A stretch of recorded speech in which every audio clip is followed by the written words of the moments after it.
Republika Çeke mbështet antarësimin e Maqedonisë së Veriut në Bashkimin Evropian dhe është e gatshme të bëjë gjithçka që është e nevojshme që vendi të bëhet antar i Unionit sa më shpejt të jetë e mundur, ka deklaruar sot ministri i punëve të jashtme i Republikës Çeke, Petër Macinka, në konferencën e përbashkët për media me ministrin e punëve të jashtme të vendit, Timço Mucunski. Ai tha se marrëdhëniet midis Shkupit dhe Sofjes mund të jenë një nga temat e diskutimit gjatë vizitës së kryeministrit çek Andrej Babis në Bullgari pas 3 javëve.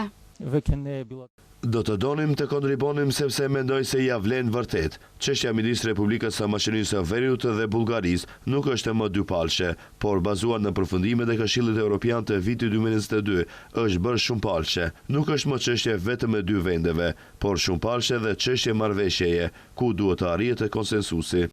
Ministri i jashtëm Timço Mucunski tha se vendi është i gatshëm të diskutojë përgjegjjen e një zgjidhjeje për mosmarrëveshjen me Bullgarinë, por se çështje që lidhen me gjuhën, identitetin, historinë dhe kulturën maqedonase nuk mund të jenë objekt negociatash, askush për përparim drejt BE-s.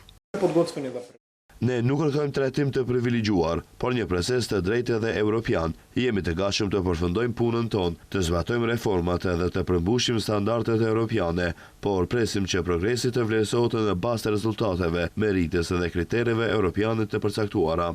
Mucunski tha se reformat po bëhen kryesisht për qytetarët dhe siç thot ai, ato duhet të nënkuptojnë institucione më të mira, sundim më të fortë të ligjit, një ekonomi më konkurruese dhe një standard më të lartë jetese.